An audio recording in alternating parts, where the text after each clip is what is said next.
বন্ধুরা, আমি সোমা বলছি, সোমা মুখার্জি। আমি যা বলেছিলাম এখনো সেটাতেই স্টিক করছি, হচ্ছে যে ময়নাতদন্তের যে রিপোর্ট 151 গ্রামের নমুনা।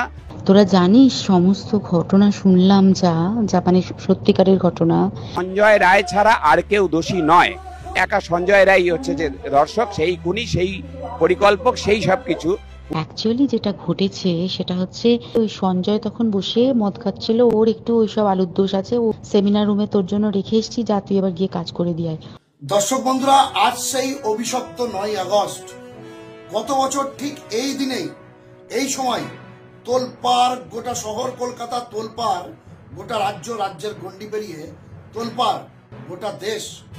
আর.জি. কর মেডিকেল কলেজ ও হাসপাতালে এক শিক্ষানবিশ তরুণী চিকিৎসকের নিথর দেহ উদ্ধার হয় সেমিনার রুম থেকে।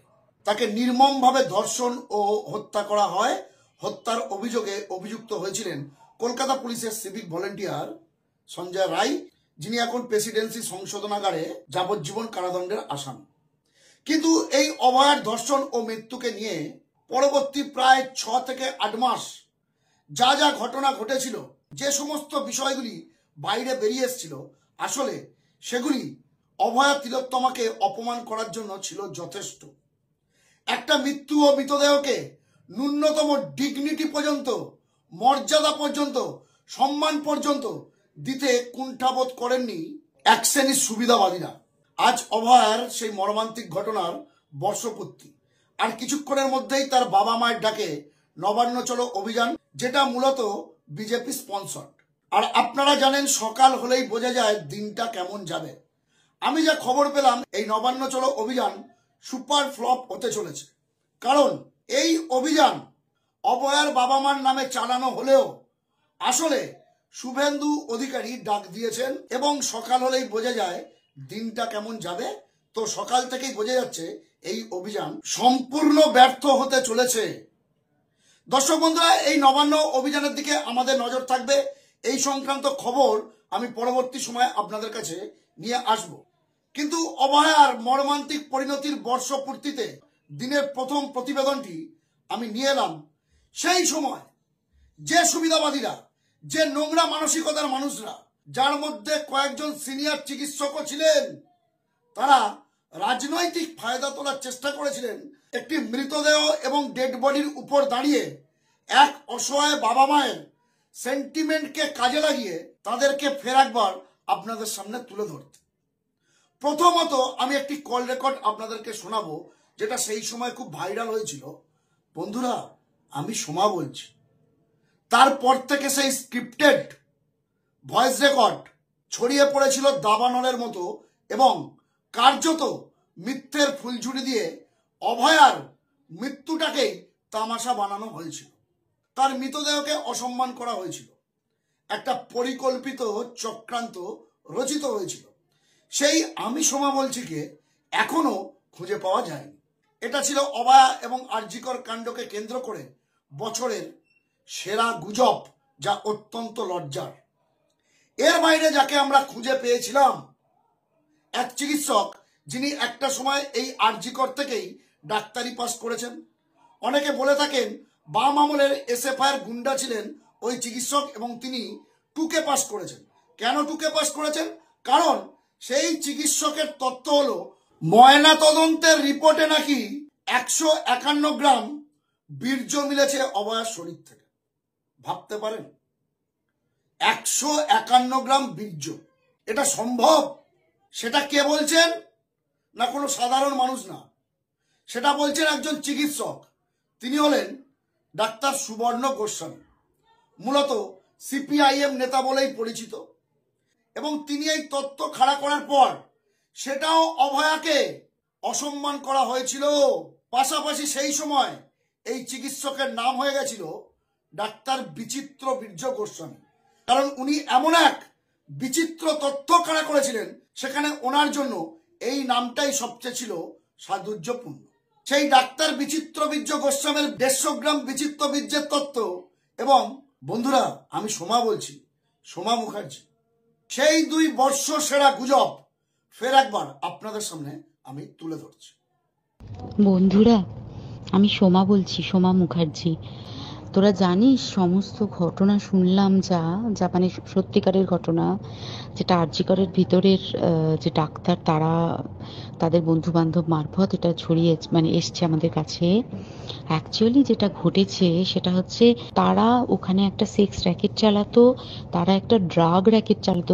এবার এই মেয়েটির যে পিজিটি তখন কি করেছে, ওই দিনকে ওরা ঠিক করেছে যে দিনটাতে এই ঘটনাটা ঘটেছে সেদিন কতখানি প্ল্যান্ড এবং গট আপ গেম দেখ।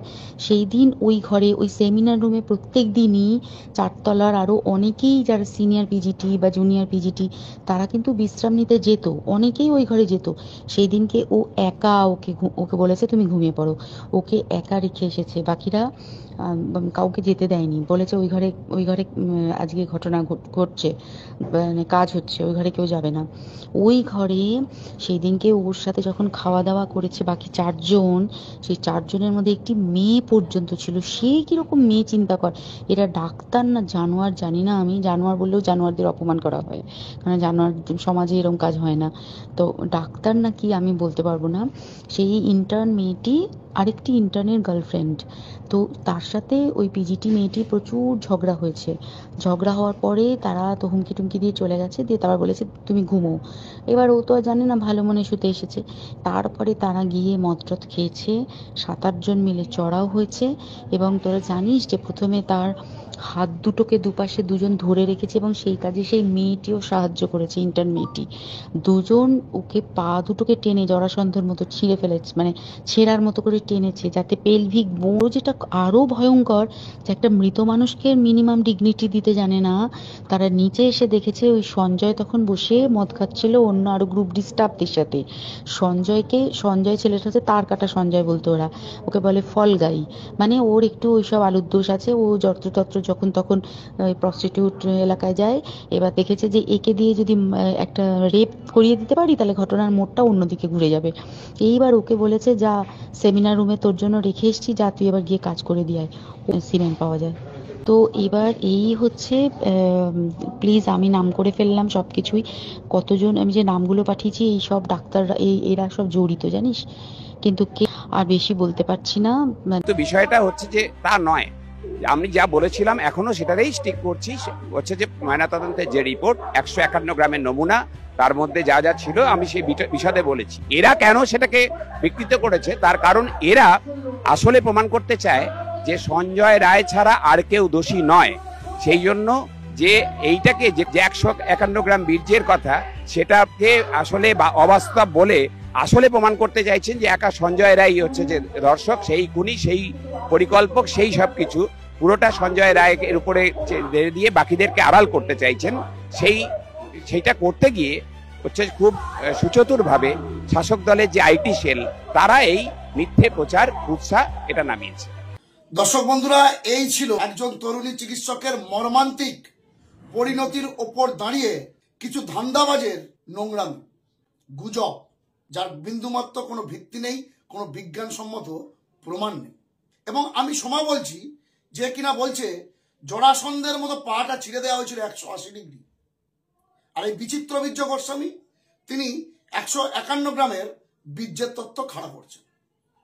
সোমার কোনো ট্রেস এখনো পর্যন্ত পাওয়া যায়নি। আর বিচিত্র বীর্য তারপর থেকে লজ্জায় আর মুখ দেখায়নি। তো অভয়ার মর্মান্তিক পরিণতির বর্ষ পূর্তিতে সেই গুজব যা শুনলেও লজ্জায় মাথায় হেঁট হয়ে যায়, এগুলো আমিও দেখাতে চাই না দর্শক বন্ধুরা, কিন্তু কিছু কিছু বিষয় না দেখালে আপনাদের হয়তো বুঝতে অসুবিধা হয় আসলে চক্রান্তটা কোথা থেকে রচনা হয়েছিল। আসলে পুরোটাই রাজনৈতিক স্বার্থে, যেমন আজ নবান্ন অভিযানটাও রাজনৈতিক উদ্দেশ্য প্রণোদিত। দর্শক বন্ধুরা, আপনাদের সামনে বিষয়টি তুলে ধরলাম। এক্ষেত্রে আপনাদের মূল্যবান মন্তব্য কমেন্ট বক্সে লিখতে